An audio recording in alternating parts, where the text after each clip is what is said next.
chat is a little bit longer than normal.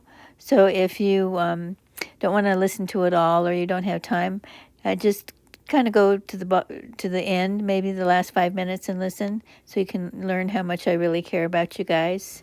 So here we Hi go. again, everybody.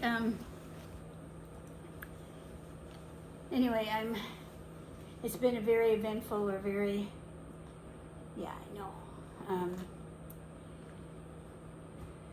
full few weeks since I've talked to everybody. Fortunately, my grandson is much better, but then I had the unfortunate experience of a neighbor come running screaming over saying that my other neighbor that she went to take pizza over, when she went in the house was on the ground and unresponsive, and so of course with my medical background, and I ran over there, and of course he had no pulse, and I started chest compressions and obviously called 911, but we had to do me and another neighbor, we did chest compressions for like 12 minutes because the ambulance could not find the address, and which is not unusual where I live, although in this case it really was not our fault, but while we're doing the chest compressions and stuff, the 911 operator kept saying, can you verify the address? Can you verify the address? Is it 3301? Is it 3301? And my other neighbor who actually lived in this, like four little units together, lived in one of them, kept saying, yes, that's what it is. Just get the ambulance over here. And we heard them come, and they passed by, and the woman that came to get me, she went out to try to catch him, but she didn't get to the street in time, and she was the one that originally called 911, and she lives in what? Stop. You okay? Stop. She lives in the unit 3302. So she assumed that the neighbor was 3301, and the other guy was a neighbor that lived in I think 3304 or something. But the thing is that he'd only been here a short time, but the other lady's like she's lived here for 4 or 5 years. But I don't blame her. The thing is that but there was no 3301. The units went 3300, 3302, 3304, and 3306. So the thing is that they didn't have any odd numbers in the unit, so they couldn't. That's why they couldn't find the address. But anyway, it was physically exhausting and very difficult to do. Hey, my doggy. I don't know what's wrong. He's getting old too. But for 12 minutes, and he didn't make it. And fortunately, he hey, come on, calm down, okay? Calm down, baby, come on, calm down, you're okay. His mom, who he lived with, but who come here, let me see if I can calm him down a little bit. Come here, you're okay, you're all right, you're okay. She's 98. She wasn't home at the time because she was at a family gathering that he was supposed to go to. He was in his early 70s, and so, as it worked out, she didn't have to witness it, and then he didn't die in front of all the big family gathering or anything. So, I don't know. It was really very difficult. And then I think I mentioned I was having some difficulty feeling like kind of depressed after actually my grandson got better, because it was like there was all this intense conversation back and forth, because they were in France and just moved there, so they didn't have any medical, you know, a pediatrician or anything established yet. Plus, there's the language barrier, and so they were constantly calling me and showing me pictures of the, you know, of what was going on, and I would say, no, you know, you got to get him to the hospital now, and you know, and then you know, he'd get another diagnosis, and so it went on like that for weeks, where because they had, since he had no established physician, they would call this emergency. They have this outpatient or this home visit kind of thing where they come and you know, to your home when you have a sick child and stuff. But the thing is so he saw somebody different every time, and each one gave a different diagnosis and would start him on a different, you know, protocol. So there was a lot of me going back and forth trying to explain to them what symptoms to watch for and what were important, and apparently the medical system in France, or not just the medical system, but the culture's a little different in the sense that they don't really, part of it may have been the language barrier, but the thing is that they don't really describe much of what they're doing. I mean, they did, like they'll come out and they'll say, well, we've done tests and he doesn't have such and such or something like that, but they don't say what tests or you know, what they're thinking, what they're thinking or anything like that. And it's also like my son said that in the school, you know, because the oldest grandson who just turned 3, they start school in France at 3, so he's in school, started school, and he you know, thought he'd get some feedback from the teachers and stuff like that, but every time he'd go to pick him up, he'd say, well, how's he doing, and things like that, and he'd always say, they'd just say, no, he's doing fine, and no explanation. And when my son talked to another father that actually speaks English, and is from, you know, he's over, actually he's like my son. His wife has got his job is in France, and he stays home with the kid, and so and he said, oh yeah, he says, because my son asked, is it just me, or am I saying something wrong, or saying it in a wrong way or something, but they don't seem to want to share any information. He says no, they don't. And he said it's totally different. It's like, we're the experts. We know what we're doing. If we need, you know, you to know something, we'll tell you. But he said, like, he came to pick his kid up from school one day, and he said he wasn't there because he was at the park. And so the man from here was taken back, and he said, well, I didn't sign any permission for him to leave the school or go anyplace. And he said that the teacher looked at him like, what in the heck are you talking about? So, so it's part cultural too. So I guess, since it seems to be fairly pervasive in the school and in the medical field. But finally, he's better and stuff. But it was so intense, and I was, anyway, it doesn't matter all the details. But after he got better and out of the hospital, I just felt very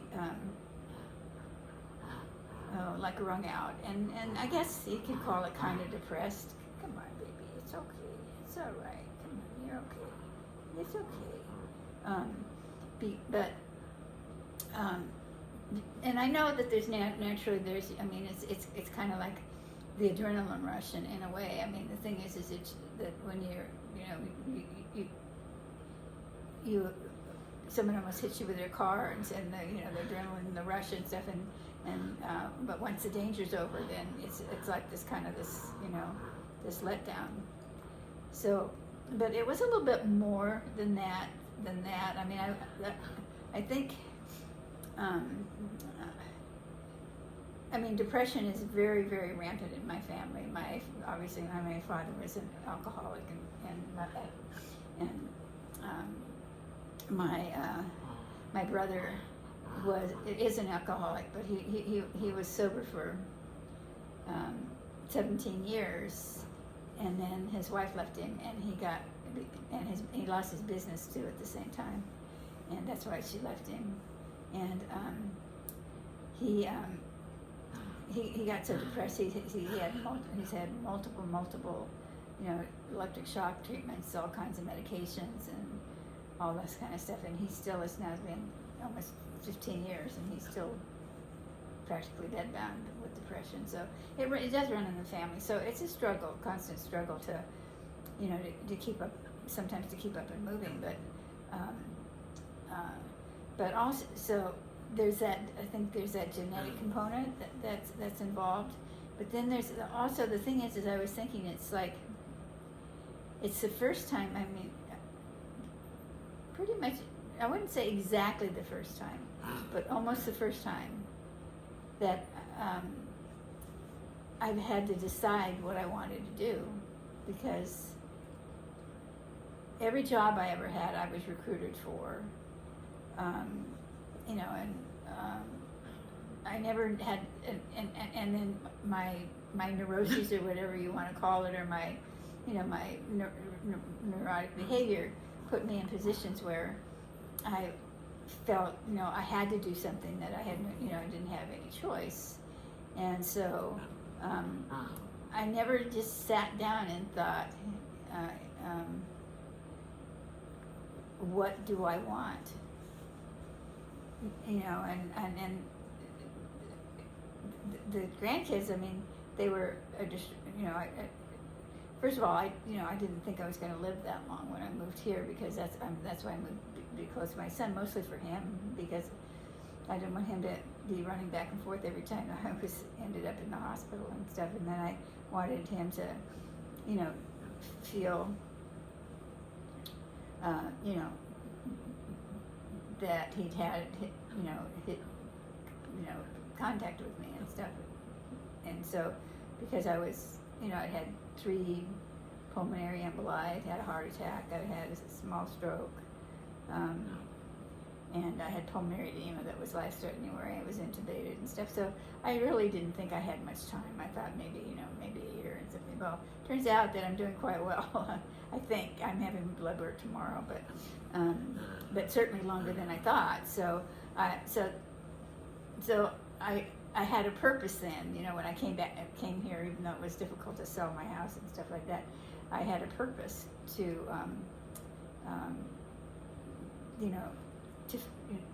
fulfill, and then they had the two babies since I've been here, and then my life was filled with with them, and now they're gone, and not totally. Obviously my weight's coming off here. We do video calls, 2 or 3 times a week at least, and then I'm going to go there in May for 3 weeks. But it was so, and I hate the weather here where I live. I hate it.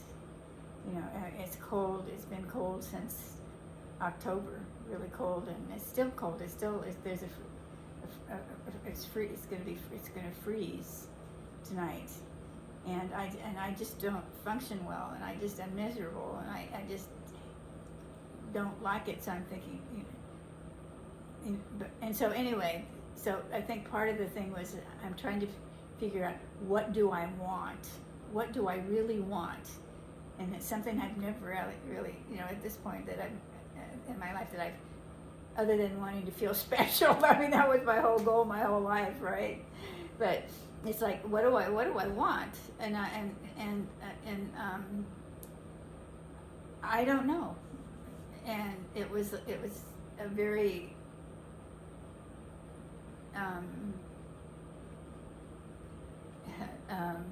daunting task for me, because I don't know what I want, and I still don't know. I mean, I'm not sure. I mean, I'm thinking, well, maybe, after my little doggy here, he's like, I think he's between 16 and 18 because he was a rescue and they're not sure, they're not sure how old he was when I got him. They said he was 3 to 5 years old. So, and he's, so I'm thinking, well, can I go on, go and live on a cruise ship for the winter or something? Because I'm on very limited funds. I mean, I'm in a retirement community, and I'm in a co-op, and so it's not like I have, and I have a little bit of a retirement, and I get Social Security, which, by the way, I'm so upset with because they reduced my Social Security to pay and up my Medicare like almost to $700. So they took $700 from my Social Security a month because I had in 2020 I had I had all my teeth pulled, and I had implants put in, and so I had to take money out of the IRA that I had to pay for to pay for it. And I went to Utah where it's cheaper and all that kind of stuff, but still, I mean, it was like a lot of money. It was like 40, when you add everything in, $45,000.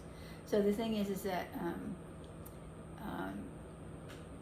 I had to take that out, and so that, and Medicare judges what you how much you pay for. I mean, just I don't know who decides Social Security or Medicare if they're the same, but they decide how much you have to pay for your Medicare, depending on not it's your gross income. I mean, it has so they don't do it after what it is after taxes or anything like that. So it pushed me it pushed me way up into like 3 or 4 different categories, and so even though I got a raise in my Social Security for the first time in years, the thing is that then not only did it take that raise, but I'm getting now $300 less than I was getting before. So anyway, it's so I mean, but I'm not. I mean, it's difficult, but I mean, I'm not complaining. I mean, I still am very grateful for what I have and what. I mean, how can you complain? But still, it just seems so unfair. I tried to appeal it, but the thing is that something happened and I didn't get in time and stuff like that. But so anyway, I think that was what, and it still is. And I think what I tend to do this, and I think that I took on two like projects that were pretty major, that then I didn't have to think about that, because one of them was I'm helping start a dog club here, but I think I'm the only computer literate person in this whole big huge retirement community. So all the spreadsheets and all all that kind of stuff, it fell to me. And then there's one large organization here that has about 600 or 700 members, and in their bylaws every year they have to at the fiscal year they have to have some kind of an audit done of their treasury, the books and stuff like that. So my neighbor who volunteered to do it, and then found it was too much, too big a task, and so he gave it back to them, but said he thought he knew someone who could, and it was me, and I said, oh sure, so that kind of like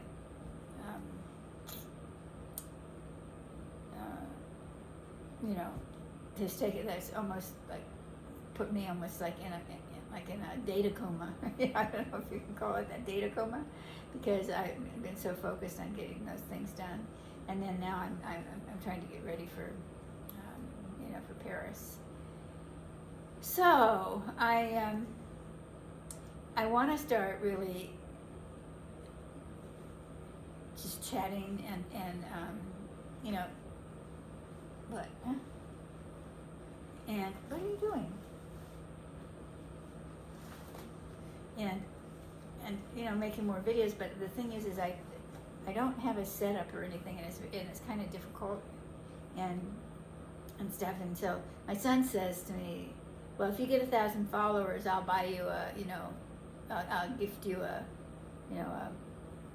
like a setup of some kind, so that it's not difficult for me to just sit down and do a thing. But I thought, yeah, right, that's pie in the sky.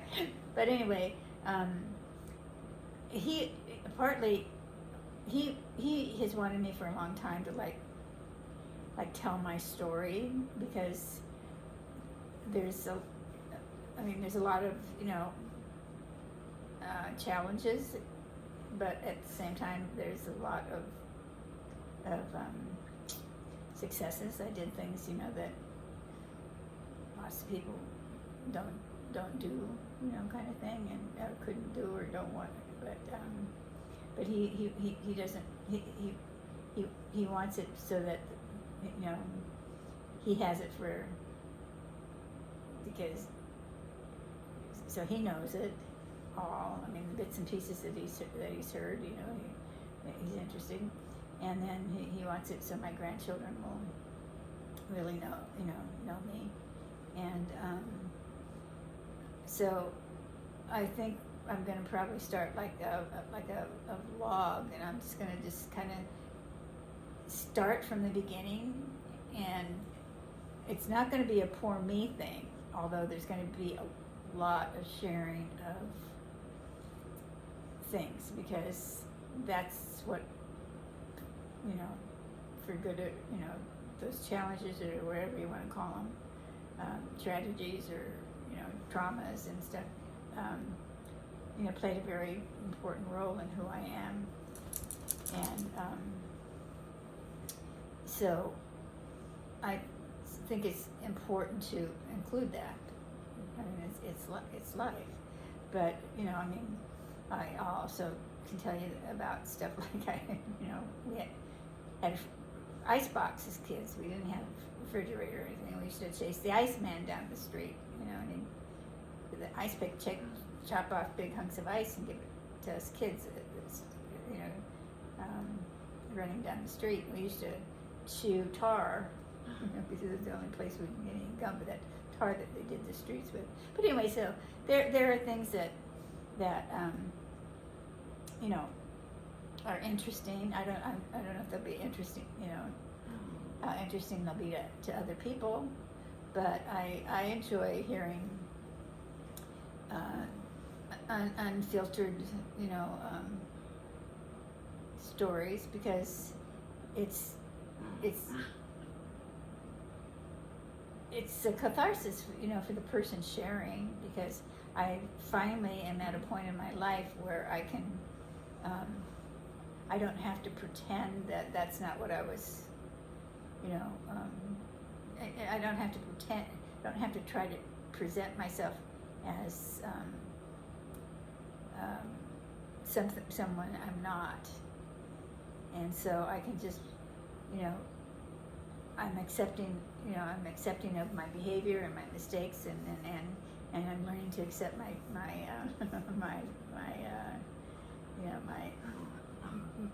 my successes as well. But in fact, here, look. I don't know. I'm gonna show. I hope I haven't looked at it yet, but I did another little dance. But anyway, I got my.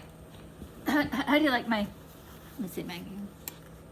Listen, my cowboy boots. Wait a minute, let me turn. I'm going to turn around and see if you can't see my cowboy boots here. Wait, I'll knock this off here. Okay, wait. That's why I keep.